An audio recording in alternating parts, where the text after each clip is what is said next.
Ini firman Tuhan ini pernah saya tanyakan, yang menyebabkan orang berdosa itu apa? Ada yang jawab iblis, karena godaan iblis. Padahal bukan. Apa yang menyebabkan orang berdosa? Nah, hari ini kita akan cari tahu.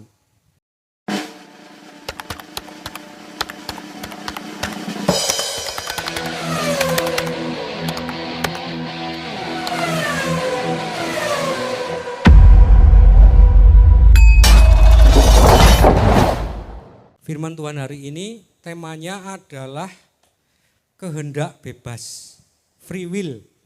Saya minta satu orang untuk bacakan Yakobus 1 ayat 12 dan 13. Berbahagialah orang yang bertahan dalam pencobaan, sebab apabila ia sudah tahan uji, ia akan menerima mahkota kehidupan yang dijanjikan Allah kepada barang siapa yang mengasihi Dia. Apabila seorang dicobai, janganlah ia berkata, pencobaan ini datang dari Allah.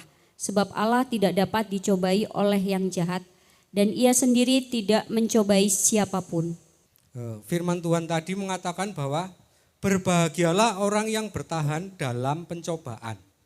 Orang Kristen kalau dapat pencobaan, bertahan atau minta dipulihkan. Ora pas kan karo firmane? Firmannya itu ngomong orang kalau dapat pencobaan itu berbahagialah. Tapi yang berbahagia itu yang bertahan, maksudnya yang enggak jatuh. Yang enggak jatuh ketika dapat pencobaan, dia enggak ngaruh, enggak terpengaruh. Di sini firman Tuhan berkata, sebab apabila ia sudah tahan uji, ia akan menerima mahkota kehidupan. Jadi untuk dapat mahkota kehidupan itu diuji dulu. Apabila seorang dicobai, janganlah ia berkata pencobaan ini datang dari Allah. Memang Allah tidak mencobai.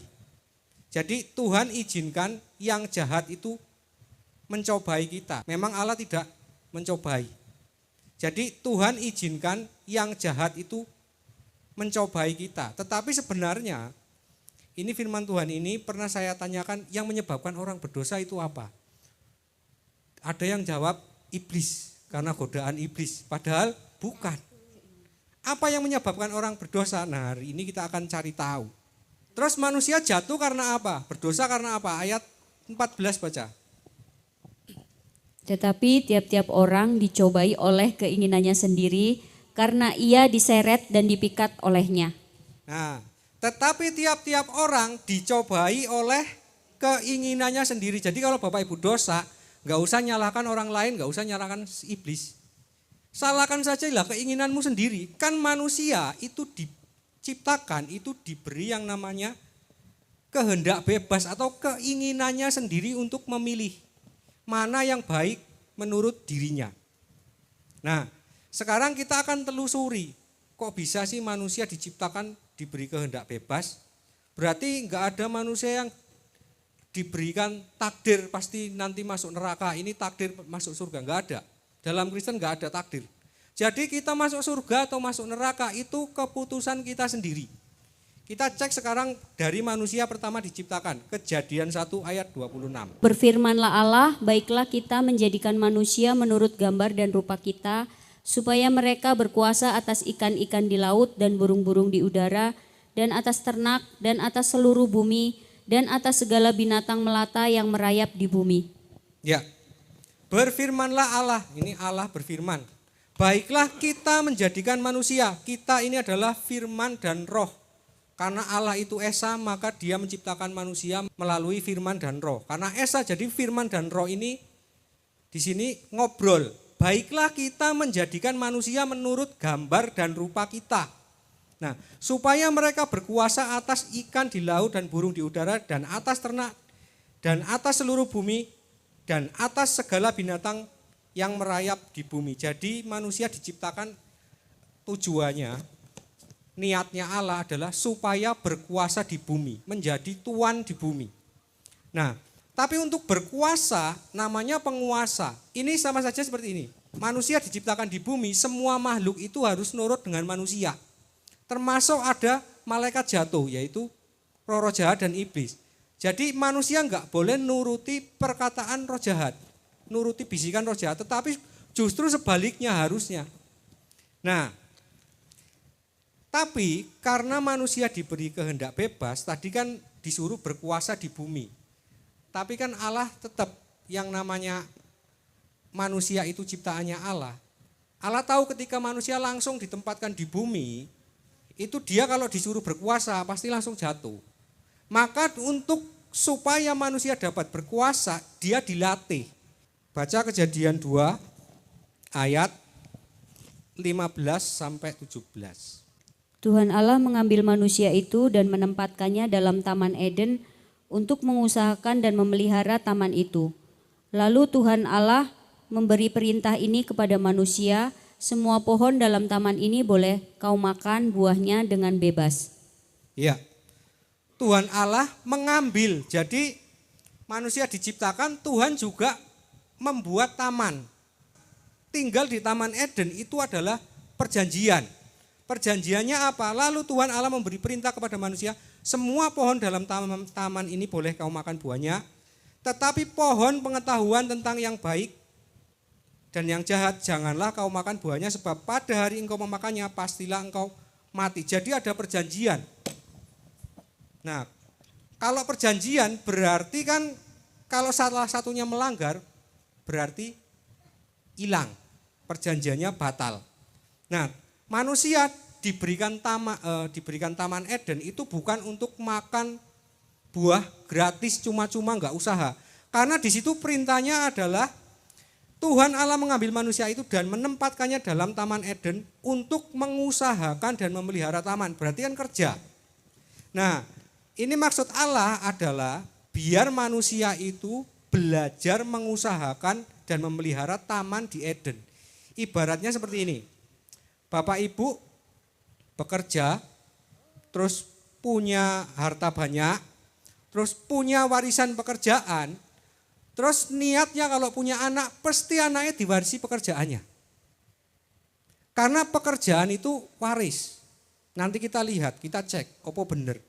Kalau misalkan nenek moyangnya pedagang, anak-anaknya kecenderungannya pedagang. Nah, kita akan cek nanti. Ini sebenarnya sama seperti Allah dan manusia, tak gawe ke taman di Eden. Baca Kejadian 3 ayat 11. Firman-Nya, siapakah yang memberitahukan kepadamu bahwa engkau telanjang? Apakah engkau makan dari buah pohon yang kularang engkau makan itu? Iya. Ini manusia ditempatkan di Taman Eden. Akhirnya manusia itu kan melanggar. Karena apa? Karena keinginannya sendiri. Jadi bukan karena ular itu menggoda Hawa. Nah, nanti kita lihat apa benar karena keinginannya sendiri. Ayat 12. Manusia itu menjawab, perempuan yang kau tempatkan di sisiku, dialah yang memberi dari buah pohon kepadaku, maka aku makan. Nah, ini sifat dasar manusia yang turun sampai sekarang. Orang kalau sudah ketahuan salah, harusnya apa? Ngaku salah, tapi nenek moyang kita itu dulu ngaku salah apa enggak? Adam, kenapa kamu makan? Kan ketika Allah datang ke Taman Eden, Adam dan Hawa sembunyi. Karena apa? Tadinya mereka hidup di taman, wes belajar memelihara taman, makan buah bebas, yang penting pohon pengetahuan jangan kau makan. Dia itu enggak ngerti hukum, enggak ngerti mana yang baik dan yang jahat. Tapi ketika makan buah pengetahuan, matanya menjadi terbuka, tahu membedakan yang baik dan yang jahat. Akhirnya mereka berdua telanjang dan malu. Nah, akhirnya berdosa kan. Nah, karena berdosa, Adam yang harusnya mengakui kesalahannya.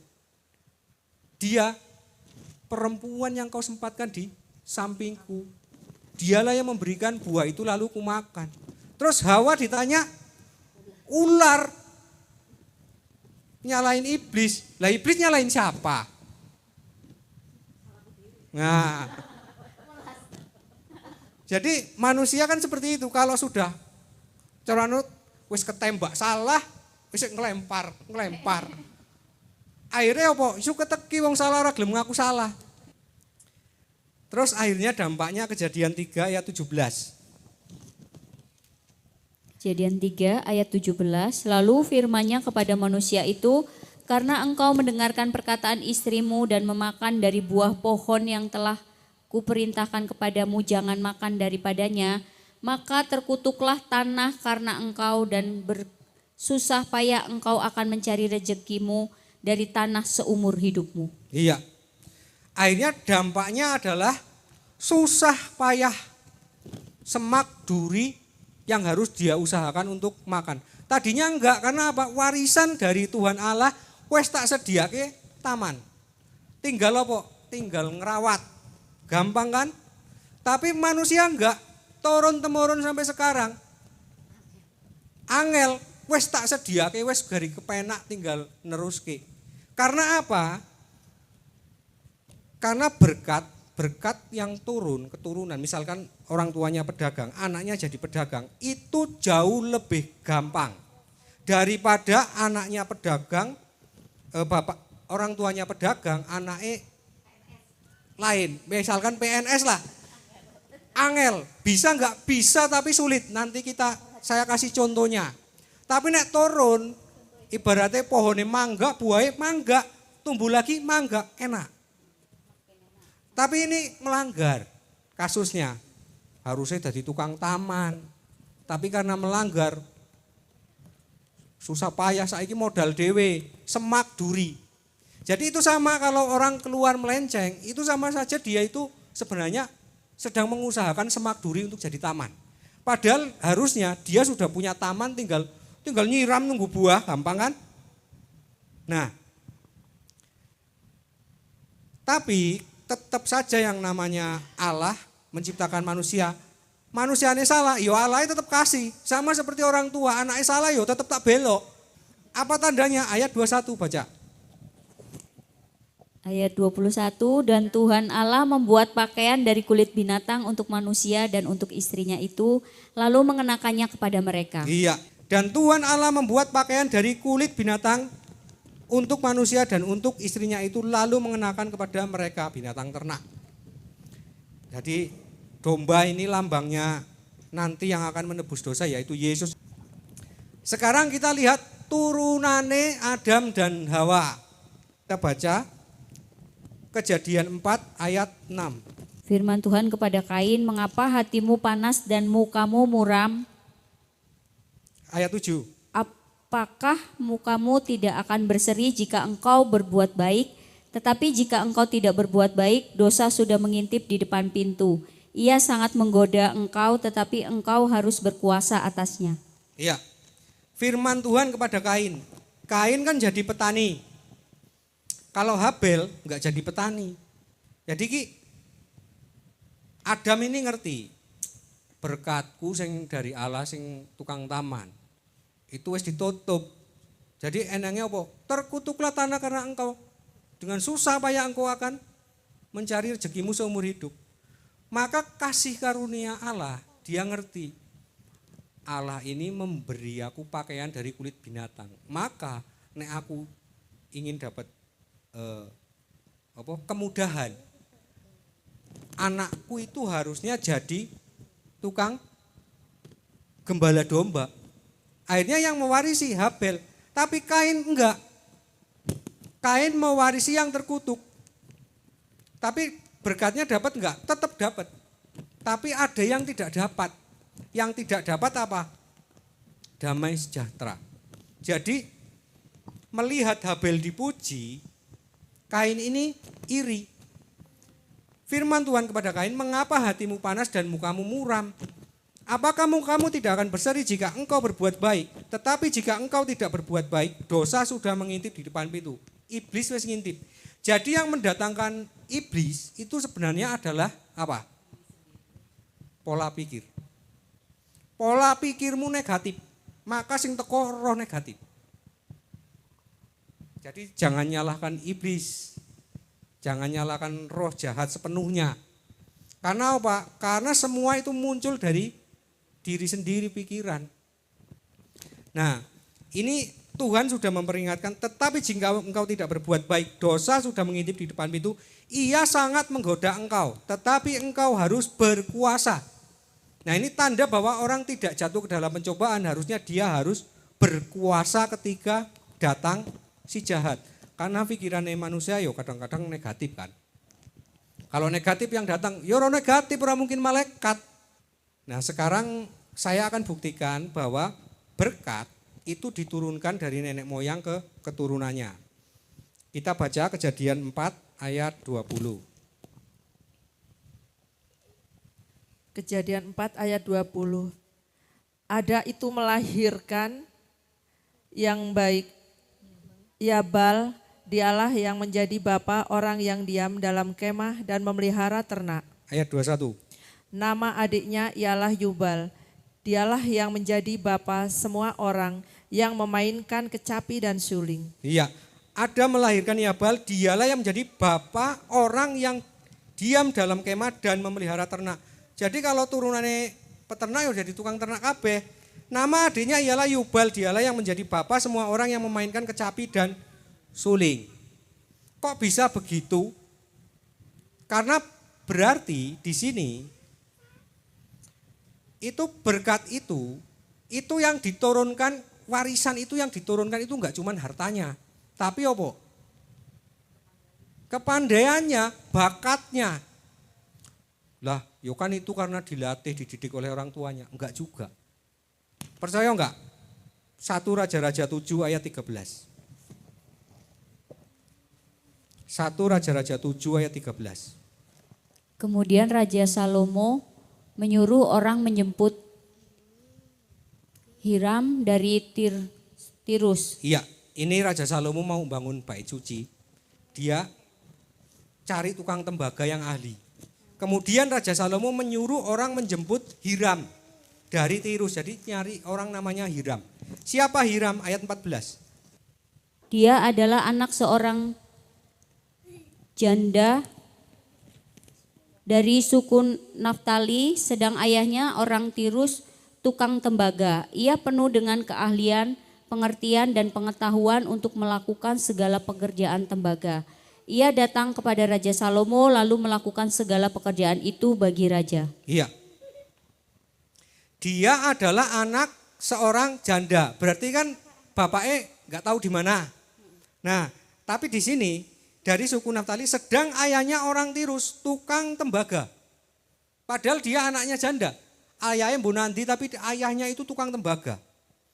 Nah, Hiram ini menjadi ahli tembaga. Padahal enggak diajari ayahnya.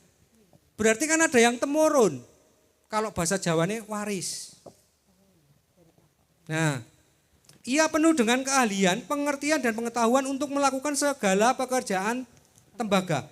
Ia datang kepada Raja Salomo lalu melakukan segala pekerjaan itu bagi raja. Tetap saja yang namanya manusia.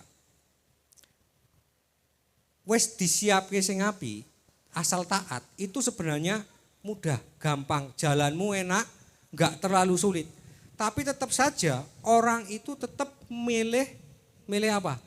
Saya ngangel keinginannya sendiri, itulah kehendak bebas. Tapi orang tua tetap juga enggak bisa maksa karena Tuhan juga enggak maksa kan. Tuhan enggak maksa Adam dan Hawa untuk taat. Kalau Tuhan maksa waktu itu, pohon pengetahuan ojo dipangan yo. Kirim malaikat gunjoko, enggak dipangan kan? Tapi enggak, itulah tanda bahwa Allah itu kasih, dia menciptakan manusia. Kowe nek iso jane ngasihi aku, tapi aku ora maksa kowe ngasihi aku. Sama seperti orang tua, kasihnya orang tua kepada anak. Anak dibesarkan sepenuh hati, saya ngerti yang terbaik untuk anak itu sebenarnya adalah orang tua. Jadi sebenarnya kalau orang anak itu taat kepada orang tua, jalannya enak. Tapi rata-rata enggak taat. Karena apa? Karena free will, kehendak bebas. Terus bagaimana solusinya? Supaya titik temu ini ketemu. Kita kembali ke Yakobus. Yakobus 1 ayat 2 dan 3. 2 dan 3, saudara-saudaraku, anggaplah sebagai suatu kebahagiaan apabila kamu jatuh dalam berbagai-bagai pencobaan. Sebab kamu tahu bahwa ujian terhadap imanmu itu menghasilkan ketekunan. Ya, stop dulu. Saudara-saudaraku, anggaplah sebagai suatu kebahagiaan apabila kamu jatuh ke dalam berbagai macam pencobaan. Sebab kamu tahu bahwa ujian terhadap imanmu menghasilkan ketekunan. Jadi kalau orang Kristen dapat kesulitan, ini firman ini ngomong disuruh berbahagia. Tapi orang Kristen kalau dapat kesulitan ke gereja minta doa, syafaat, minta dipulihkan. Karena apa? Tujuannya adalah sebab kamu tahu bahwa ujian terhadap imanmu itu menghasilkan ketekunan.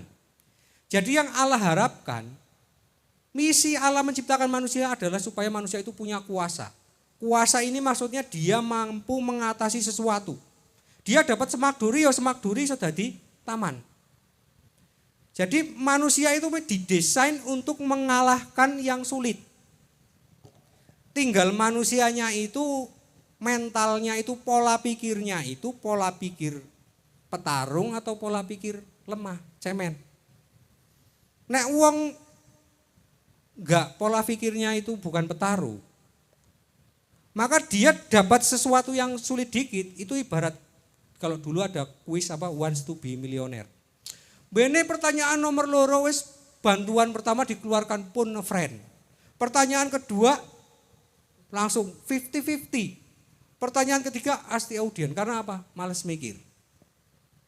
Cari aman. Nah kalau orang males mikir cari aman, bagaimana dia mau tekun? Padahal Tuhan Allah itu mengizinkan kesulitan di dalam diri kita itu untuk kita atasi. Untuk kita mampu berkuasa. Nah, ayat 4 dan 5. Ayat 4. Dan biarkanlah ketekunan itu memperoleh buah yang matang supaya kamu menjadi sempurna dan utuh dan tak kekurangan suatu apapun. Iya. Dan biarkanlah ketekunan itu memperoleh buah yang matang. Nah, jadi buah yang matang itu nunggu ditekuni dulu. Tapi kalau orang enggak punya mental petarung, dia enggak mau. Dia maunya ya buah yang matang. Tekunya enggak mau, konsistennya enggak mau. Maunya langsung buahnya. Nah, supaya kamu menjadi sempurna dan utuh dan tak kekurangan suatu apapun, tetapi apabila di antara kamu ada yang kekurangan hikmat, hendaklah ia memintakannya kepada Allah yang memberikan kepada semua orang dengan murah hati dan dengan tidak membangkit-bangkit, maka hal itu akan diberikan kepadanya. Ya, enggak ada orang di gereja doa syafaat minta hikmat. Sampai kiamat enggak bakal ada. Doa syafaat di gereja pasti mintanya dipulihkan, dapatnya mintanya mukjizat. Enggak ada orang dapat pencobaan, dapat kesulitan, aku minta apa? Aku minta pujiannya wae kekuatan di hidupku ku dapat dalam Yesus. Ya mintanya kekuatan. Sekarang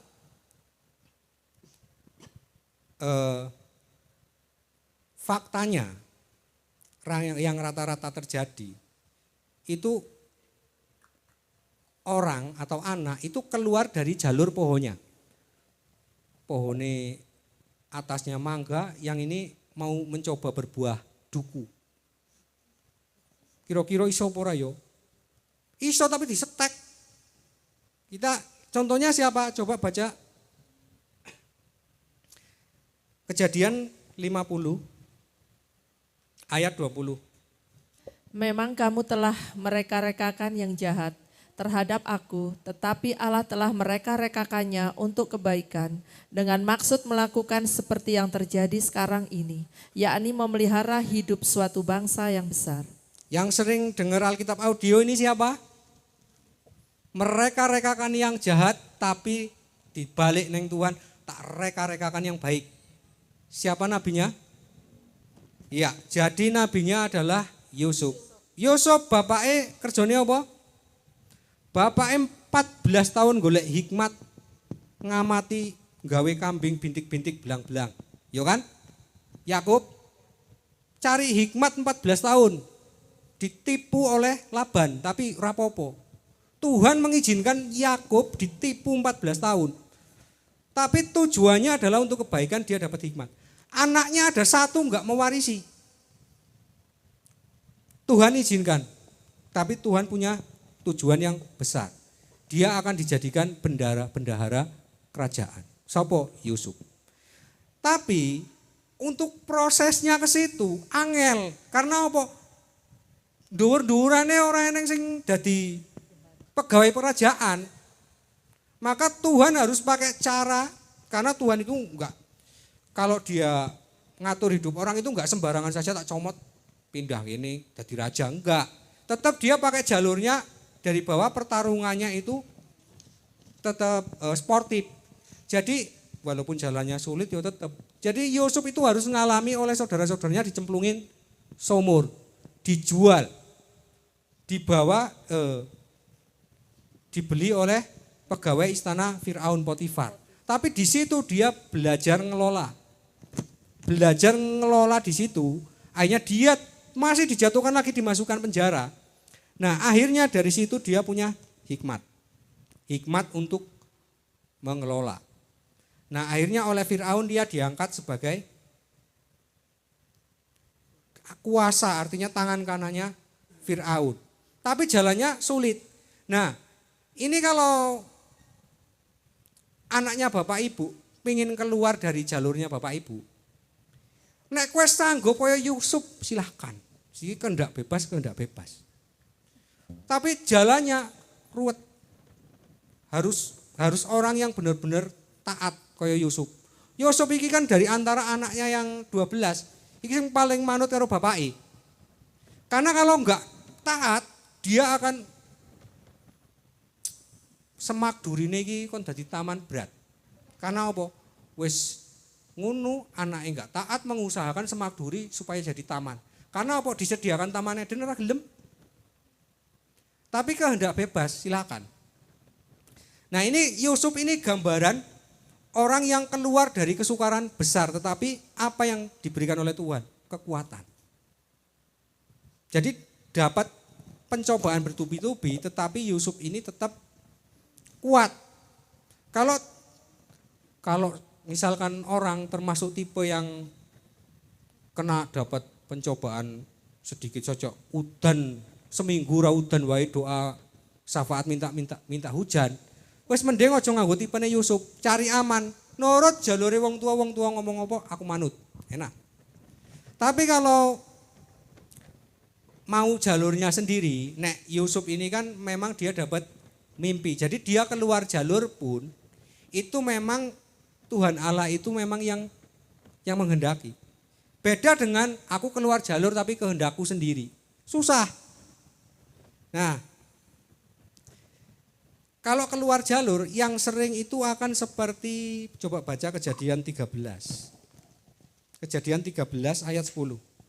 Lalu Lot melayangkan pandangannya dan dilihatnyalah bahwa seluruh lembah Yordan banyak airnya seperti taman Tuhan, seperti tanah Mesir sampai ke Zoar. Hal itu terjadi sebelum Tuhan memusnahkan Sodom dan Gomora.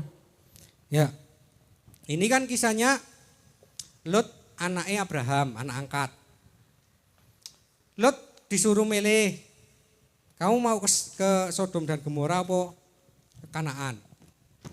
Nah, Lot lebih melihat dengan mata fisik.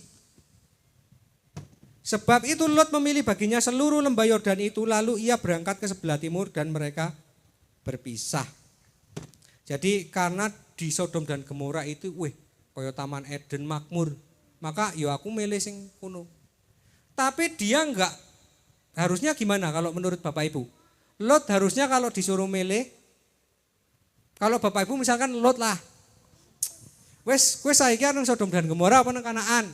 Nah, anggaplah saya Abraham, Bapak Ibu Lot. Terus Bapak Ibu mau milih mana? Nah, jadi yang namanya anak, iku enange ya manut. Aku apike mengendio. Karena apa? Luwih pengalaman bapake luwih pengalaman daripada anake. Tapi Lot, ya enggak usah Lot lah, sekarang orang juga banyak. Ora, karena mataku melihat yang di sana lebih baik. Padahal bapake aku wis ngerti sing kono iki ngopo. Bakali. Nah, kita lihat lagi, kita baca lagi Kejadian 18 ayat 19. Sebab aku telah memilih dia supaya diperintahkannya kepada anak-anak dan kepada keturunannya, supaya tetap hidup menurut jalan yang ditunjukkan Tuhan dengan melakukan kebenaran dan keadilan, dan supaya Tuhan memenuhi kepada Abraham apa yang dijanjikan kepadanya. Nah, kalau Abraham, sebab aku telah memilih dia supaya diperintahkannya kepada anak-anaknya dan kepada keturunannya supaya tetap hidup menurut jalan yang ditunjukkan Tuhan dengan melakukan kebenaran dan keadilan. Intinya adalah kebenaran dan keadilan. Sing ngerti ndi sing bener ndi sing salah, bapake apa anake? Bapake, orang tuanya. Yang lebih tahu mana yang benar dan adil. Jadi intinya di sini adalah kalau jalannya benar, lanjut. Tapi nek jalannya salah, dilanjutkan. Sineng Sodom wae yo, kotane wae wonge wis ora bener kok. Walaupun makmur mau lanjut tinggal di sana. Sebenarnya sia-sia. Padha yang orang membangun rumah di atas pasir, akhirnya akan hilang. Kalau orang itu sebenarnya rata-rata itu jatuhnya itu karena dia menggunakan mata jasmani. Karena orang kalau menggunakan mata jasmani, mata rohaninya tertutup. Mata rohani itu pola pikir Bapak Ibu. Bisa membedakan di sing bener, di sing jahat. Melihat ison nerawang lah kira-kira prediksi. Neng kono ora bener. Nek tetap dilanjut, maka kejadiannya akan menyesal. Nah, karena apa? Coba baca Yesaya 32 ayat 17. Di mana ada kebenaran, di situ akan tumbuh damai sejahtera, dan akibat kebenaran ialah ketenangan dan ketentraman untuk selama-lamanya. Iya, sejatinya orang yang dicari itu sebenarnya adalah damai sejahtera.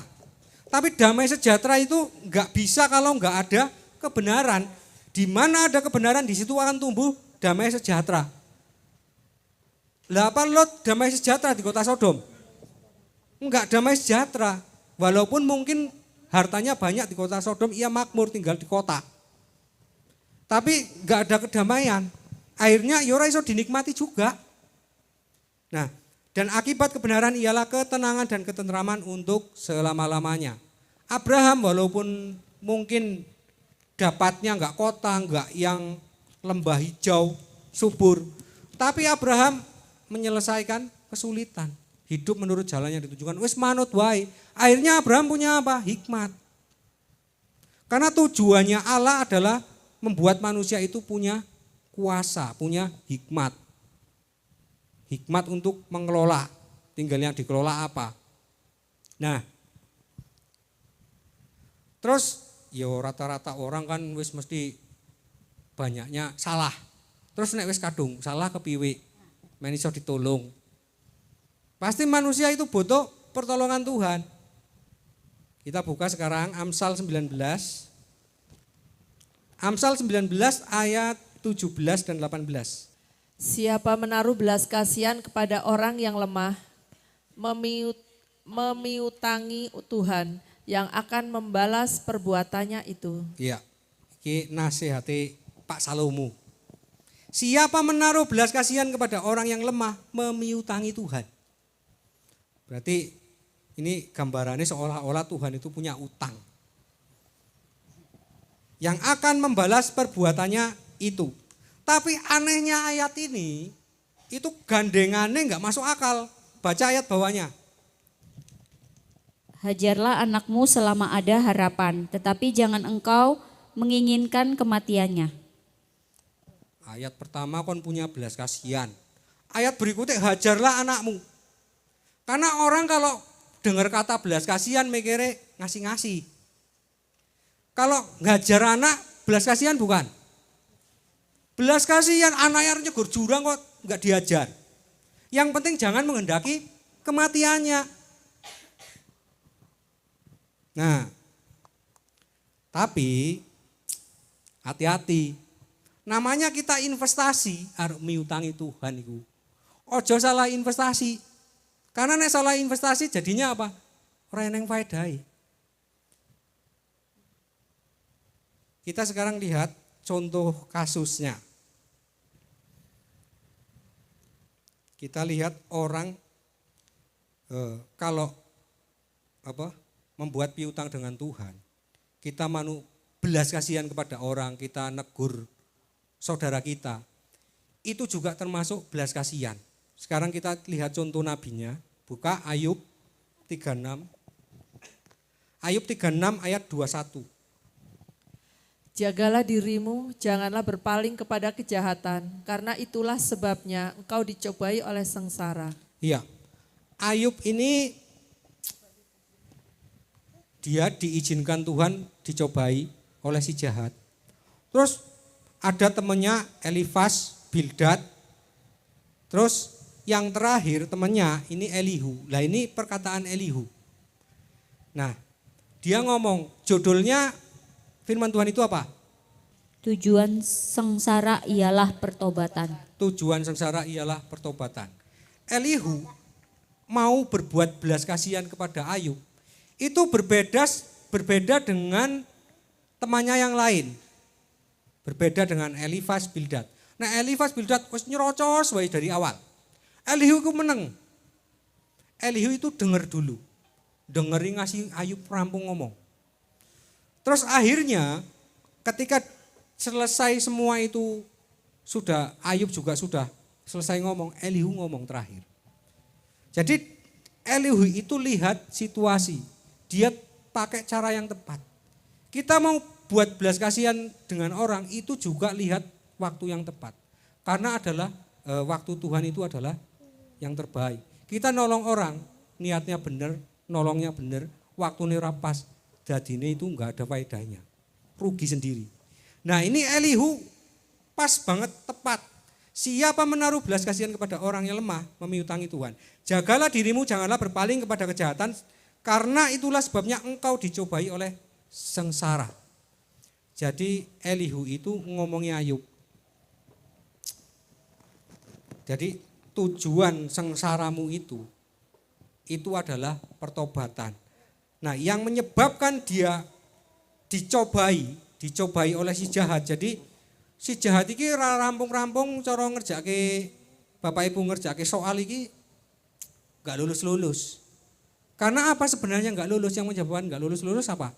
Sebenarnya pola pikir yang ada di dalam dirinya sendiri. Karena apa? Karena dia, kalau di sini Ayub, dia gak punya energi. Gak punya kekuatan, gak punya keyakinan optimis bahwa dia itu mampu menghadapi sengsaranya. Tapi dia hampir bahkan sudah mengatakan menyalahkan Allah. Ayat 26 baca. Ayat 26. Sesungguhnya Allah itu besar, tidak tercapai oleh pengetahuan kita, jumlah tahunnya tidak dapat diselidiki.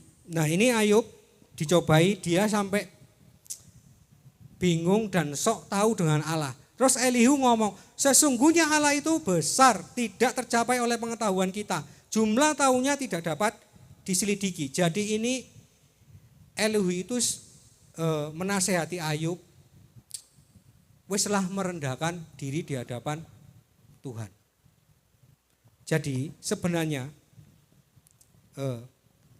kita kalau mau berbuat belas kasihan kepada orang, itu sebenarnya adalah nunggu orang itu apa dulu. Jadi kan banyak orang seperti ini. Aku nek hidupku diberkati, aku janji akan berubah, bertobat. Kebalik, ora eneng firman kaya ngono. Jadi tujuan sengsara ialah pertobatan itu kata Elihu. Kowe tobat dhisik mene tak tolong. Jadi nek urung tobat ngopo ditolong? Yesus jelas ngomong kasar. Bukan orang sehat yang memerlukan tabib. Nek kowe orang ngerasa sakit, ngapain saya pulihkan kamu? Eneng enggak Yesus buat mukjizat kepada orang Farisi? Gak ada. Kenapa? Karena gak ada yang merasa sakit orang Farisi. Jadi ngapain kita nolong orang yang orangnya sendiri gak mau ditolong? Akhirnya orang itu menyia-nyiakan kasih karunia. Akhirnya dua-duanya rugi. Sing siji ora oleh manfaat, sing siji yo sia-sia. Gak jadi piutang. Makanya wong ngewehi wae butuh belas kasihan, butuh hikmat. Makanya firman Tuhan yang cari aman itu ngomong ibadah yang murni dan yang tak bercacat celah ialah mengunjungi janda miskin dan fakir miskin yang sedang dalam kesusahan. Nek orang ngisuk orang mangan mati. Ya wis jelas bener nek iku. Tapi kalau penyakitnya orang itu sakitnya sakit pola pikir. Bapak Ibu juga harus menggunakan pola pikir seperti Elihu. Dideleng desa iki nek ditolong kira-kira kepiwe. Karena kalau salah nolong orang itu sebenarnya enggak nolong. Itu sebenarnya kita sedang orang tadinya di lantai 2 manuk jatuh. Bapak Ibu sebenarnya kalau nolong orang yang enggak tepat itu sama saja Bapak Ibu membawa ke lantai 10, tapi akhirnya dia jatuh. Gak yang faedahe. Tapi kalau timingnya pas, koyo Ayub iki wis hampir putus asa. Wis titik coroan kekuatan iki wis terakhir. Akhirnya Ayub itu mencabut perkataannya kepada Allah, bertobat, akhirnya dipulihkan. Jadi belas kasihannya Elihu, tegurannya itu pas. Ya, firman Tuhan hari ini cukup sampai di sini. Jadi semoga firman ini dapat menjadi pelajaran bagi kita. Jadi intinya setiap manusia itu diberikan kehendak bebas. Tapi sebenarnya Allah itu dan orang tua itu sama. Manusia diberi kehendak bebas, anak diberi kehendak bebas. Tetapi sebenarnya yang tahu mana yang baik itu adalah orang tua. Enggak ada ceritanya orang tua nurut anak. Sing eneng anak nurut orang tua. Karena orang tua yang tahu jalannya. Jadi jangan kebalik. Karena nek kebalik ini banyak zaman sekarang ini banyak pendeta itu menubuatkan tahun 2025 itu tahun penuaian jiwa-jiwa baru, tahun penuaian. Tapi nek aku rasa nubuatan, aku prediksi 2025 tahun penuaian tapi bukan penuaian jiwa baru. Tahun penuaian adalah hukum tabur tuai. Wong nek nabure api akan menuai bagus. Tapi kalau orang taburnya jelek, dia akan menuai jelek di tahun 2025. Makanya nek orang mau titik balik seperti Ayub, mau bertobat, itu jangan terlambat. Karena Tuhan itu selama kita itu masih hidup, berarti kita itu masih diberi kesempatan untuk titik balik, untuk kembali kepada ketaatan. Ya, mari kita berdoa untuk firman Tuhan hari ini.